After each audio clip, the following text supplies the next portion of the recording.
of time on there. All right. Okay, well, so I'll leave it at that. I asked the quiz question for that. Are you a member of a tribe? Can you even imagine being asked that? I think that's a really unusual question, right, today, for Northern European tradition. Not for Elizabeth Warren. Not for, Elizabeth Warren. You can ask her. well, you know, they tease her about her saying that. Yeah. Yeah. But I suppose, you know, the same issue would certainly be a laughable issue in China. I don't think they go by tribes there. I mean, obviously they've been a modern, in the sense that Fukuyama is talking about, that it's a meritocracy, right? You know, you have Confucius established this, well, whether it was him exactly or his followers established a particular state test, that in order for you to become an employee of the state, you had to sit and take these exams, which required you to sit in like a little wooden booth, you know, for like a day or 2 days or something, writing and writing and writing the answers to these incredibly difficult tests, which really required people to study. Have you heard of this? Right? You know, that's in Fukuyama's book. So it was very taxing, and people had to study like crazy for their early years in order to make sure that they could become then a member of the bureaucracy. So in that sense, it wasn't tribal, it wasn't family, it wasn't clan, it was ability. And so that's what Fukuyama is talking about as a modern state. Not talking about modern transportation and things of that sort, but the idea that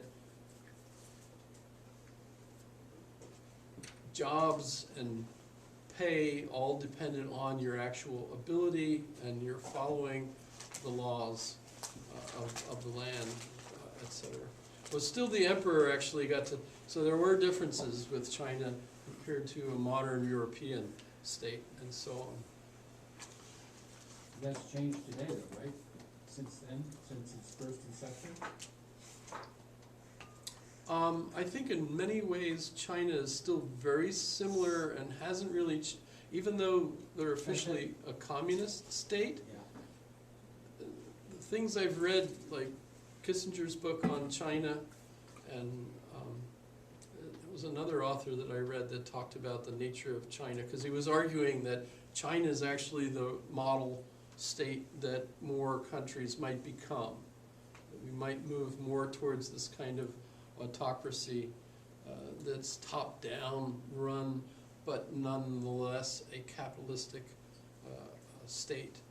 I mean, that was a couple of years ago, and that's the kind of thing that takes many, many years to see happening, so I don't know if that's something, but we're seeing that in Russia. Putin is definitely that kind of ruler. Trump is essentially trying to transform, I think, you know, President Trump can be seen as trying to do that with our country, and you know, Biden's defense is that, you know, if he has it for another 4 years, that will actually happen. You know, that What it will actually happen?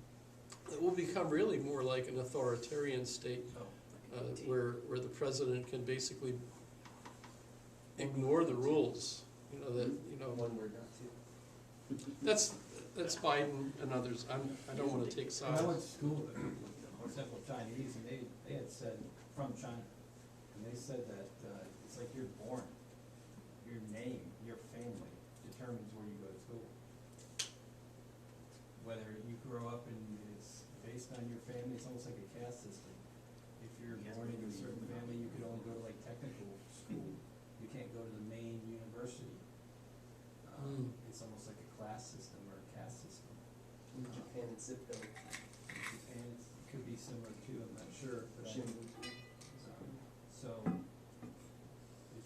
things, like you could be brilliant, but, which is why a lot of families are sending their kids. And I got a chance to understand this, because they brought their kids over here, they sent their kids over here, because they circumvented the system there. If you wanted to go into the Chinese school system, you could only go where your family name directed you to Right. go. If you wanted to get around that, you'd have to pay for them to come over here, which is what they've done, to get them that extra education. To some extent, if your parents have been to a particular set of schools or something, you've got that in those schools. That certainly still happens. I know, yeah, here in the US. Legacy, yeah. I remember the big change in our higher education did occur after World War II, primarily because of the GI Bill. And a lot of people that had never even dreamed of going to college came back and had that ticket on their GI Bill that they could go to college.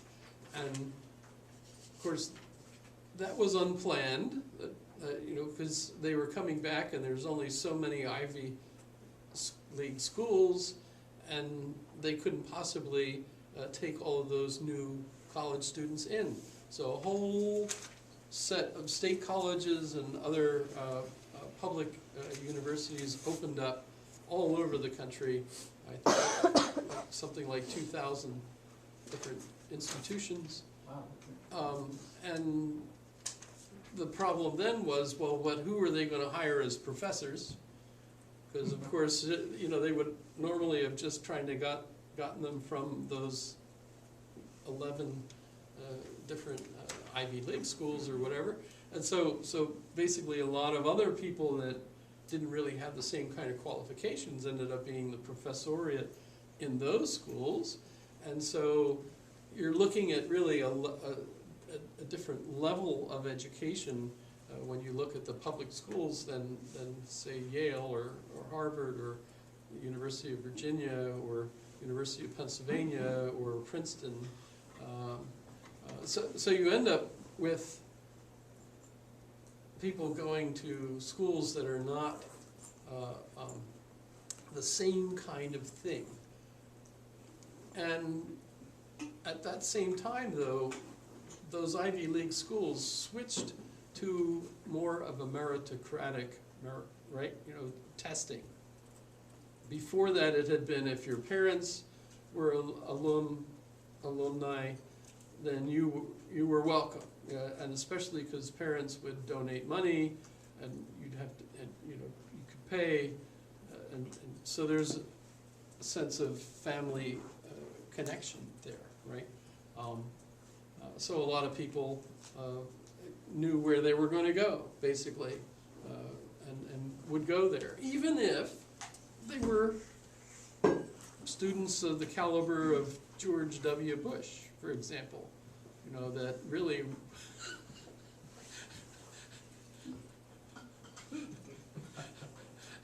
right? Sorry, if you've seen the movie W, Oh, I'm telling. right? Have not touched it. Then, Not but his family had the in, so he was in, and were they going to be model students and learn incredible skills in academia? No, but they drunk as much as they could, and they graduated. And as soon as they graduated, they had an in with the business world because they were all interconnected with their punch ticket. Skull and Crossbones, for example, right? If they were members of the club, which was basically a drinking club, right? There's a fascinating book by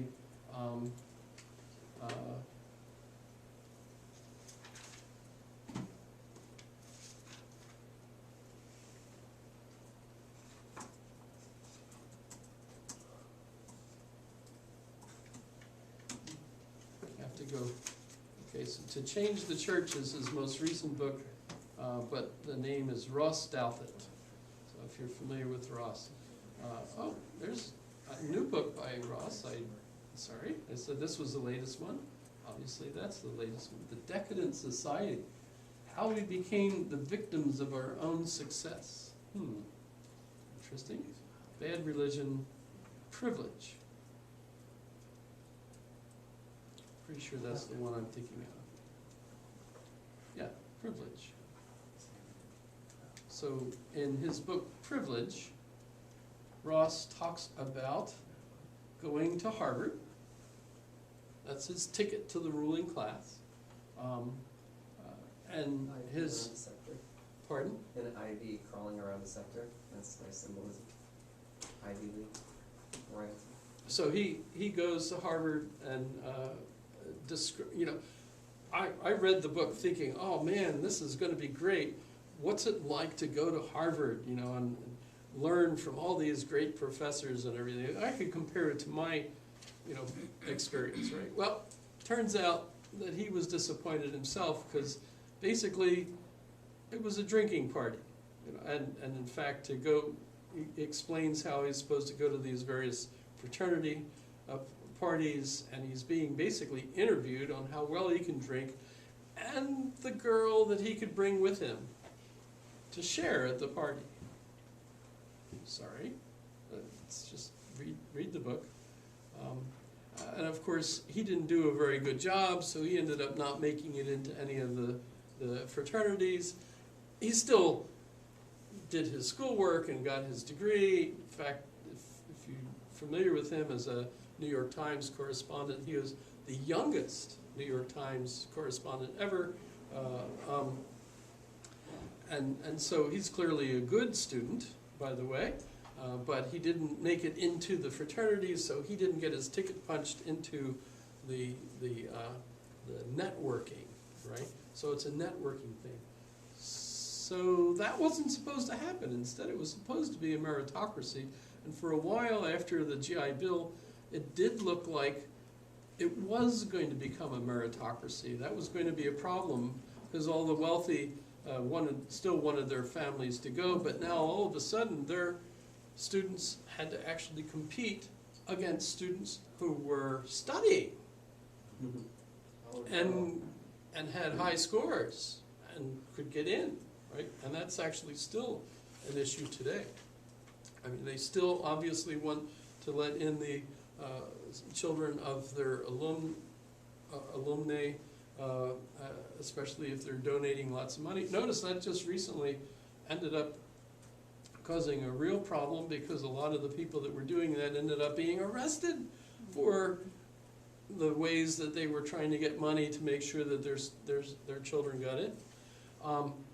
So the whole idea of a meritocracy taking over higher education primarily really happened in the other schools, which were the state public schools that were the cheaper ones, and people could get in based on their competitive tests.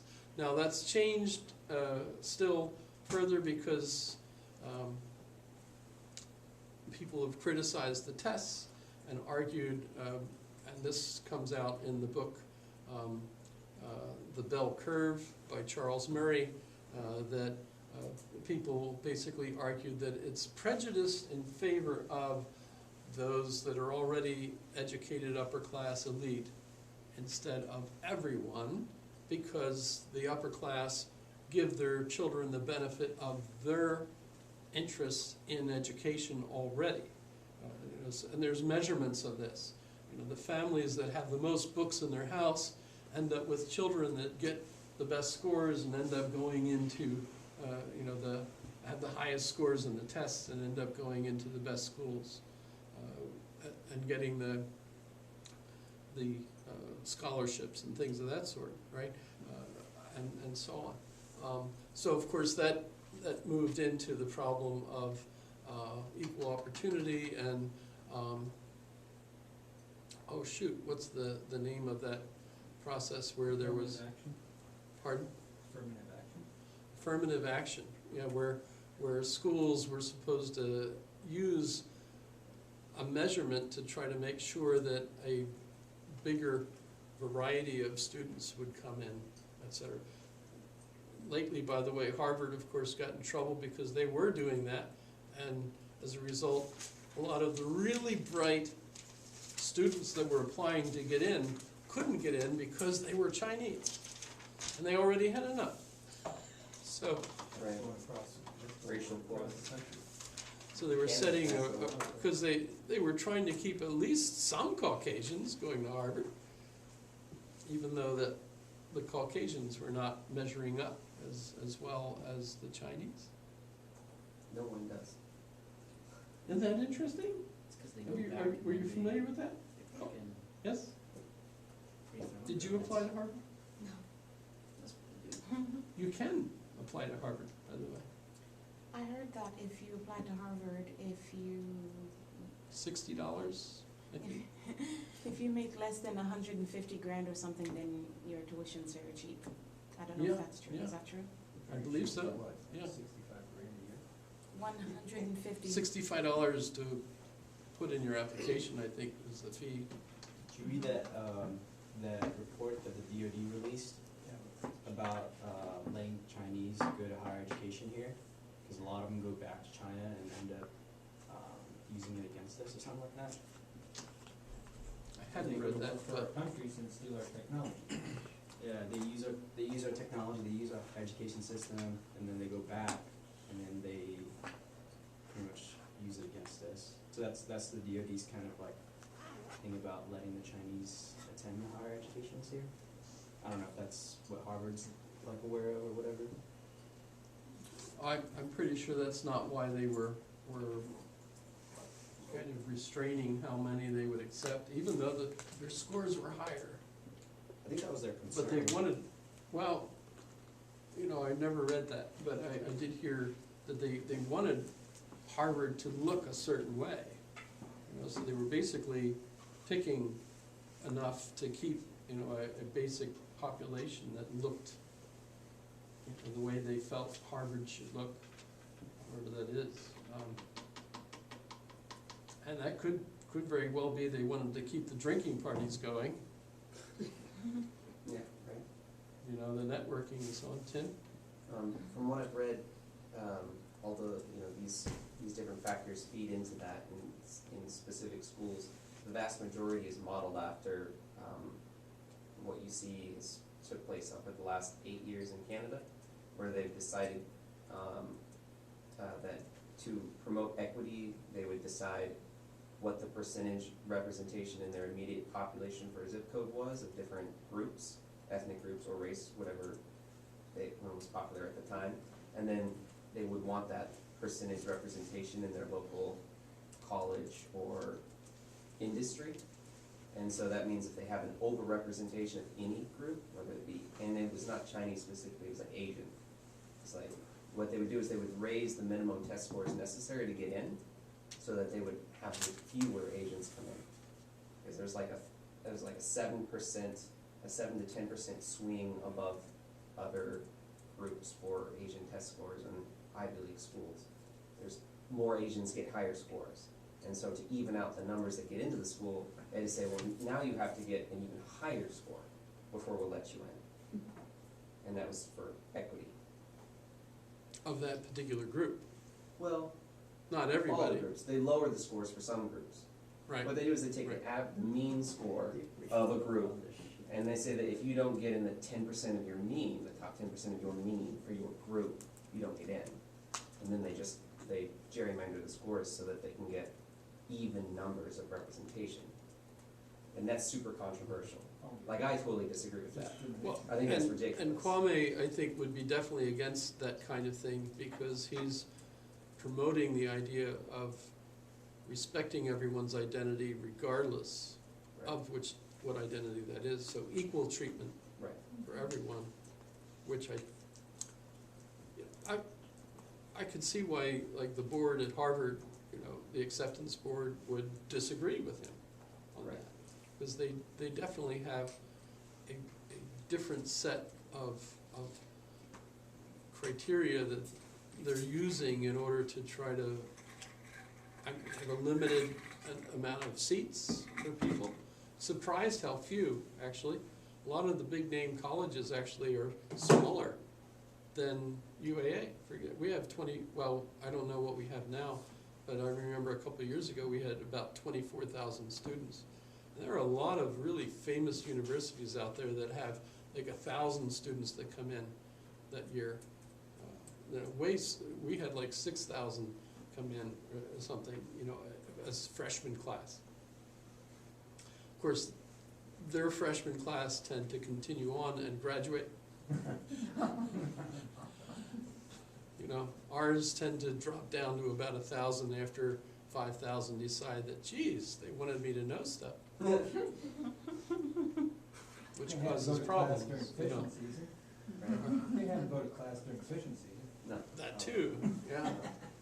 Okay, so let's look at Søren Kierkegaard. Very short little piece. I don't think I've talked about Søren very much at all. I might have mentioned him when we talked a little bit about Marx. I don't know if you had a chance to look at the video that the BBC put out. There's more than one section of it if you found it interesting. I think it was very well done, if you get a chance. A nice actor playing the role of Søren Kierkegaard and so on. But basically when we think of Søren,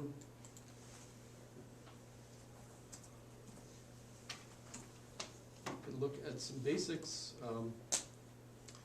He's Danish, very depressing, I would argue. I don't know if being Danish has anything to do with that. It really puzzles me when we look at studies that you know the Danish people say they're the happiest country in the world, and I think there's something intrinsically wrong with that kind of a study. You know, because if they come around and they ask you, "Are you happy? Are you happy? Are you happy?" You're all using your own perception of what happiness is in order to say yes or no. And if you're in a country of really sad people, but they all think they're happy, they might all say, we're happy. You know, which, you know, by comparison, I've never been to Denmark. The closest I've been is Bremerhaven, but it's pretty close. And I'm also familiar with New Jersey, and at least with Google Earth, I've looked at parts of Denmark, and I realize it looks way worse and depressing than New Jersey. Anybody been to Denmark? I've spent a bunch of time working over there. How did you feel in the country? Was it cheery? Was it during the winter? No, it was all during the spring and summer. Uh-huh. Depends on where you were. I did a bunch of work in the shipyard there, which is where they build some of the biggest Maersk shipping container Oh, yeah. boat. Yeah, big. Anyways, I didn't like that country. Not one bit. Not one bit? No. Sorry? There was very few redeeming qualities for me. Sorry, but that's just how it was. Were you in Copenhagen, or? No, I don't even remember the name of the play. I don't know. Denmark somewhere. I don't know. It was a very racist country. We had a couple brothers with us, a couple Mexicans. You know, and I'm probably the lightest of the group. And we just weren't treated that well. Once we got to the shipyard, it was all good. But that's an international crew, you know, thing. But no, I didn't like Denmark at all. Of course, we're thinking about Denmark today, as it is. Kierkegaard, we look at his dates, 1813 to 1855. He's 42 when he died. When I think to myself, you know, how do I rate a philosopher as someone important enough to really study? I think of how long they lived and how happily they by my criteria, you know, did they have a family? Did they have children? You know, did people like them? You know, this is a guy that even his brother didn't want to bury him. You know, his brother was a bishop, a Lutheran bishop, and Søren was so angry with the church, the Lutheran church, his arguments, that Peter put off burying him in the cemetery for the longest while. So if even your brother doesn't like you, you know, that's kind of an indicator, I think. Yeah. So, you know, if you watch the video, you saw that his family felt like they were cursed, thanks to the father's cursing God. Might have been some other things involved in that too. They're called Kierkegaard, by the way, because they lived in the house in the churchyard, which is actually the cemetery. So their name is really Soren's Cemetery, which is kind of a depressing kind of thing. What I've seen of Denmark is that it's very low, like New Jersey, that's the New Jersey reference, and very gray. I don't think it's a surprise that Hamlet is set in Denmark. You know, the Prince of Denmark, Hamlet, right? You know, if you think about, you know, you could go either visit or use Google Earth to go look at Elsinore, which is the castle of the play. It was a historical prince, etc. As far as I understand it. And but so if you go and you look there, it's very that whole north coast, I think, is not really the most thrilling beach. Not just because of the Dunkirk experience that the British had, but you could use Google Earth to kind of cruise that whole beach area, you know, all the beach houses and everything. It looks, you know, the structures and everything, the boardwalk fronts and everything. Of course, that's modern time, but it's still nothing compared to like southern France, Italy beaches. You know, the big color difference, heat difference. You know, it's much warmer, of course, in the south and so on. So if you think in terms of, you know, how exciting and thrilling it is to live there, I don't know how well that works. Yes? I think the two most notable things about Denmark, these are just personal gripes. One, there's only 2 beers that you can get there. What? Yeah, it's a really strange thing at Jarlsberg, and it's like the light versus the normal, and anyways, so if you're a beer person, that's not the country to go to. The second thing is, I think the spice trade missed Denmark completely. Is that planned? Yeah, they don't season like we do. So those two gripes trump the fact that it's racist and they treat you like Yes. shit? Yeah, Including not enough beer? Okay. Right. they make Okay. it And the untravelable. racist. I'm just trying to find reasons for why he's so depressing. You know, it's not of course just Denmark, but his writing. A lot of people love it. It's existentialism. The focus is on the self, right? You know, and by the way, that ties in, of course, to the identity issue, you know, that we've talked about to begin with.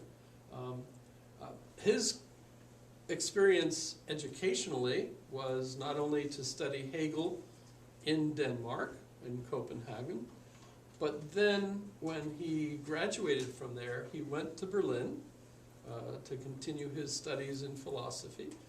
And I think I mentioned that one of his fellow students in his class was Karl Marx, which is kind of intriguing that 2 of them are in the same class. I read that, I didn't figure that out for myself. They talk about that they were both in the same class.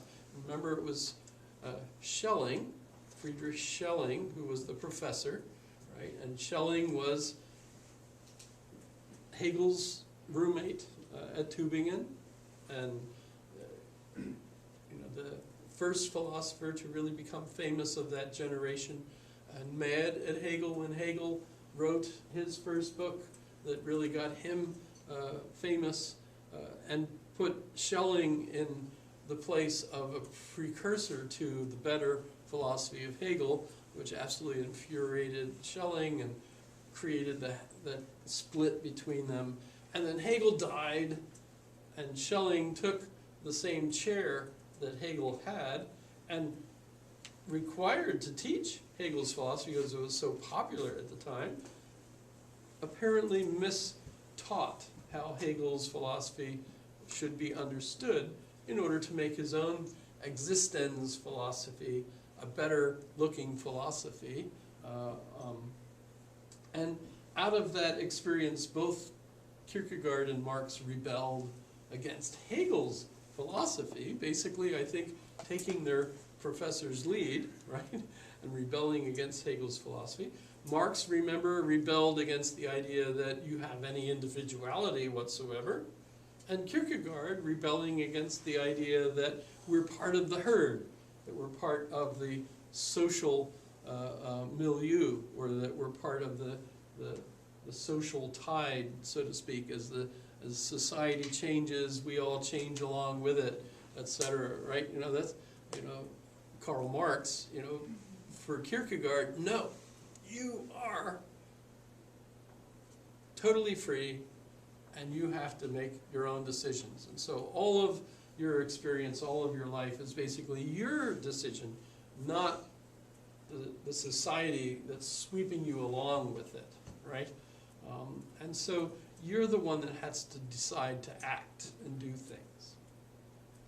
He, for example, makes as one of his main decisions in his life was the decision to cancel his engagement to Regine Olsen and no longer continue on to get his degree in ministry and become a priest, a Lutheran minister.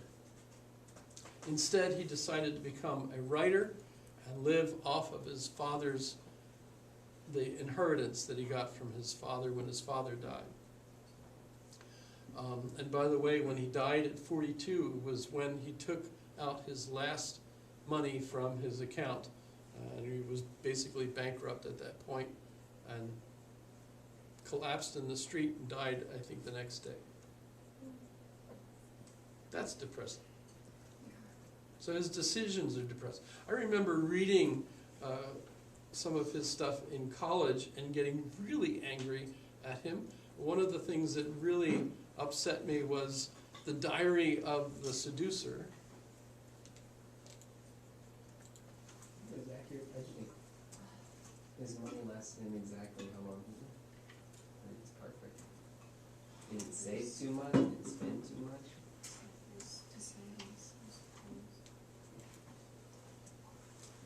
So this, it's really a story, not a whole book, but it's like, these are like short stories. But in this Seducer's Diary, he writes of this character, and he used to use a set of pseudonyms. He didn't use his actual name. He used pseudonyms. So by the way, his reading audience didn't know. Well, they actually knew and caricatured him, but they didn't know who wrote the various articles that he wrote.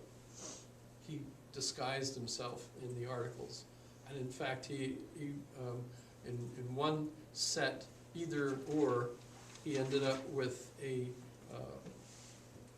kind of a dialogue between two different authors, where he would write on one side, say, like, you know, maybe for Trump, you know, write an article for Trump on one side, and then the next week or next issue of the paper, he would write under a different pseudonym an article criticizing that article. And everybody got interested in this dialogue between these two authors. And then the next week he'd write a defense from the other side, criticizing the previous article. And then again the other way. And he kept this back and forth I don't know how many times, but the people reading the paper were absolutely looking forward to what the other guy was going to say next week. You know, there was a constant, you know, excitement among the reading public on how this was going to work out, because they were, and then of course it turned out both sides were him. You know, he was just playing them along, and doing that on purpose. It's like playing with these fools, you know, right? Yeah, playing with their minds. But in this particular book, The Seducer's Diary,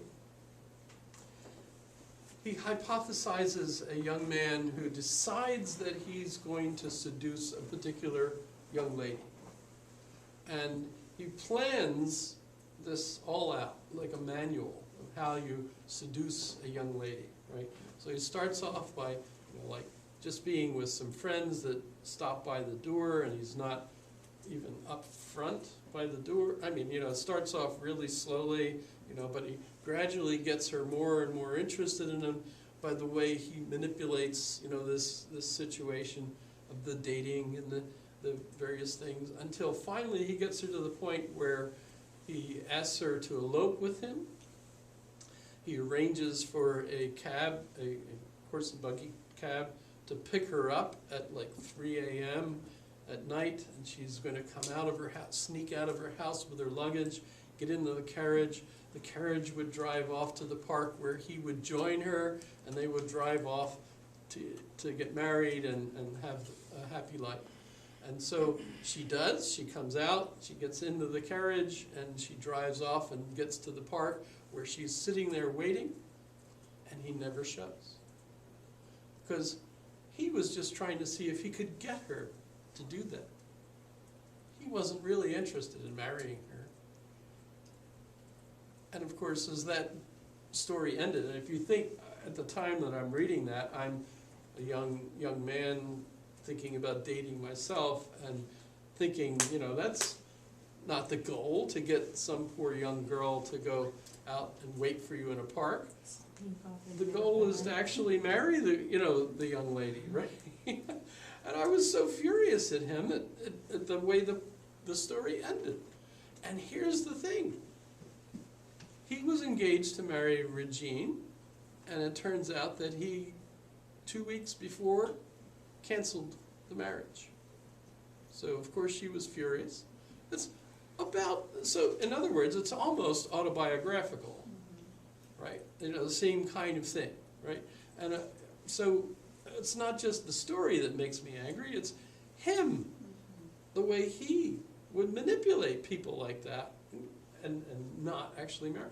Then on top of it, by the way, in 2 years, she found someone else to marry and moved to the United States, and he was furious with her, thinking, how could you have loved me and then marry somebody else?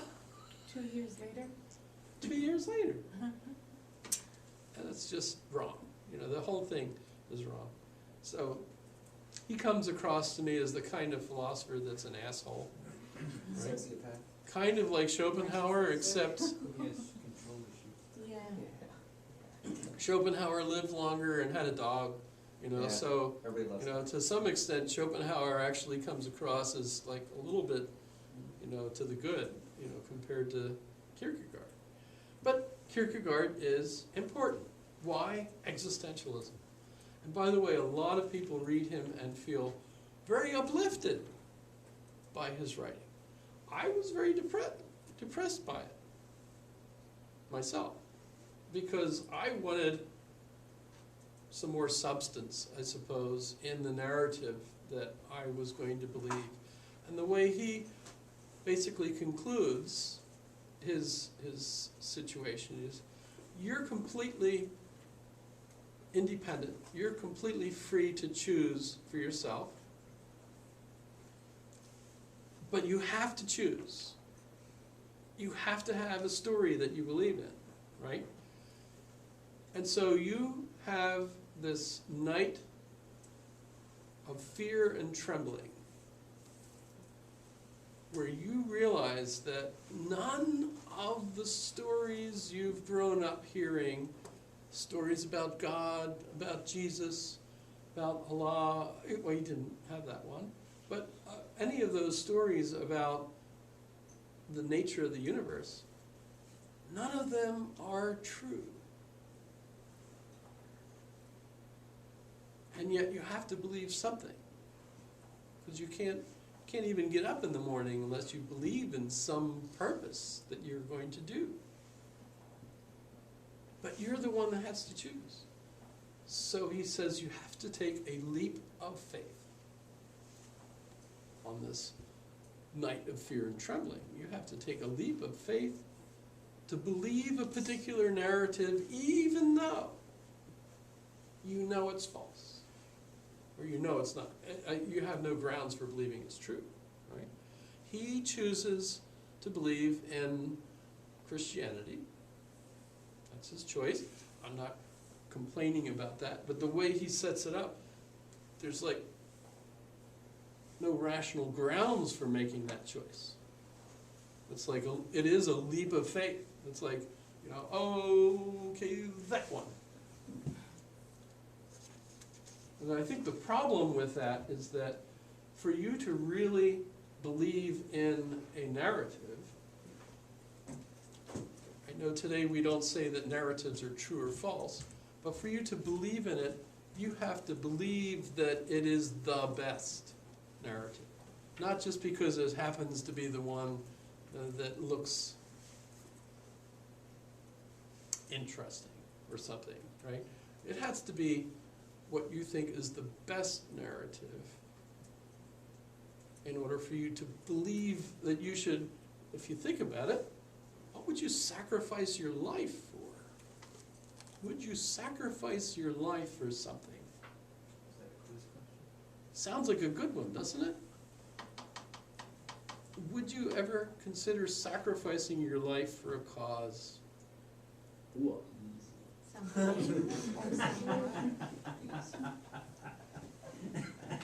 Too easy.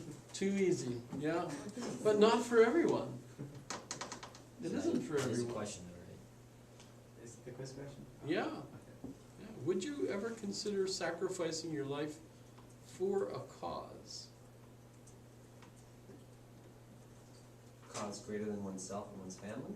It's up to you. Well, it could be your family.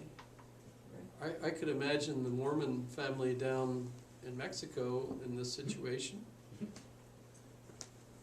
The one mother got out of her car and walked towards the gunman to try to persuade them to stop. Maybe under that circumstance, that seemed like the best possibility, but it certainly sounds like she willingly sacrificed her life for the children in the car, hoping that that would save the children. It didn't. But that sounds like she willingly sacrificed her life for a cause. But that was for the family. I think normally, don't we put it something like,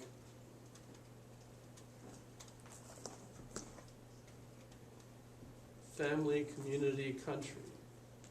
Isn't that normally the priority that we go? We go country, God, family, community, country? Sacrificing your life? Depends if you're a Marine There were a group of us that stopped on the side of the road a couple months ago and put that fire out. coordinate country. I don't know what that would, I guess that'd be community, wouldn't it? Yeah, but you weren't afraid for your life, though. I don't know. We were You stopping weren't out thinking about it. fire.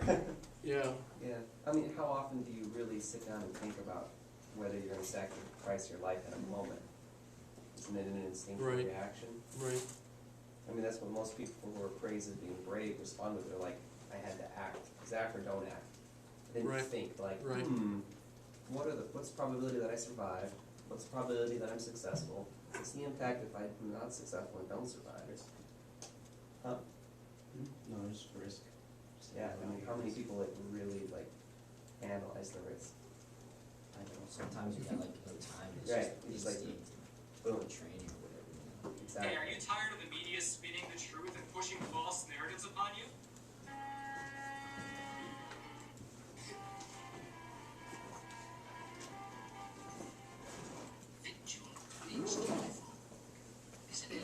So this is an actor, of course. The individual stands alone. The ethical reality of the individual is the only reality. It is not doctrine which ought to be revised. It is not the church which ought to be reformed and so on. No, it is existences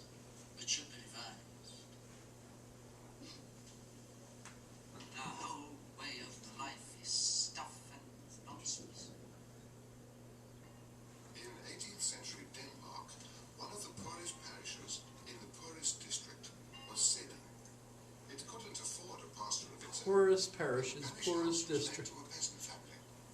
Surnames weren't yet fixed, and they were nicknamed after their address, the churchyard. Søren Kierkegaard was by far the most gifted of modern Christian thinkers. At the time when Marx was in Paris, he was developing a new approach to philosophy that came to be called existentialism. The chief influence on his life had been his father, who was born here in the wastes of the Jutland Heath back in the 1760s, at a time when Denmark was still feudal and backward. And backward. 11-year-old Michael lived very rough, working as a shepherd boy and out in all weathers. 70 years later, his son Søren recalled something that happened at that time. A dreadful case of a man who, when he was a little boy, suffered much hardship, was hungry, numb with cold. He stood on a hillock and cursed God. The man was not able to forget this when he was 82 years old. Wednesday, April the 19th. Marisol. Hi. Oh, commercial. Thank you. I finally hit rock bottom. Birth and self-isolation are broken.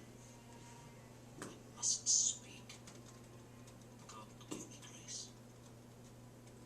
My whole being is changed. God's love overwhelms me. What he has done for me is indescribable. My father's death really pulled me up. I dared not believe that the fundamental misfortune of my being could be resolved. But now a hope has awakened in my soul that God may desire to resolve the misery of my being. Now I am in faith in the profoundest sense.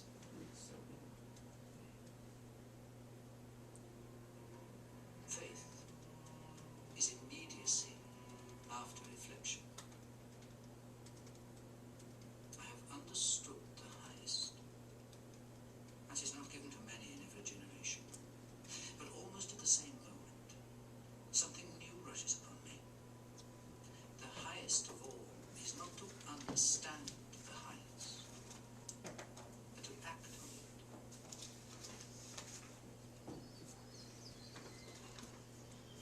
Kierkegaard loved So what makes him important is how Western Europe, if you think of what happens, Karl Marx influences Russia, the communist states, but the rest of Europe is influenced by existentialism. And all of the philosophies that basically developed, when you think about Sartre, Camus, Heidegger is existentialist. And so you look at what happens in the rest of continental Europe that were not Marxist, they were existentialists. And so the focus is on the idea that the individual has to make their own decisions for themselves and so on.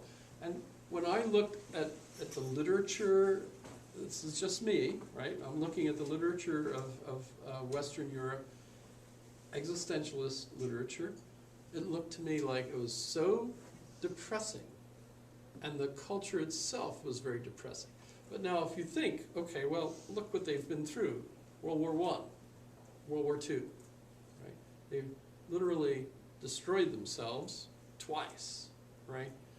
And out of that culture, one of the things that certainly was lost was the belief that there was something heroic and divine and progressive about mankind, right? They blew that up so many times that literally it seems like they were absolutely convinced that life sucked, couldn't get any better, certainly wasn't divine, the church was wrong. It's basically become a tourism attraction in those areas, right? You know, you go to visit the churches, and there's a small little section of chairs where the typical members come. Most of them are old, with canes and everything, showing up. The tourists are the ones going all around, making the church a viable commercial business, right? That seems true to folks that have been there. I mean, every time I visited a church in Europe, they were, tourist. You had to pay to go in. The brochures and everything. And it's all tourism all around. It's no longer a place of. Now, granted, they still have rituals at certain times, etc. Funerals especially, but. When you think of it that way, the church in that sense is dying out in Europe. And the philosophy of the day is still a version of existentialism. It changed, it became a deconstruction for a while, it became postmodernism today. But there were influences from the United States and England. So as the Americans were occupying and the British were occupying, say, Germany and so on, the influence of the Americans on many of the young, educated individuals like Habermas and others, they became American pragmatists.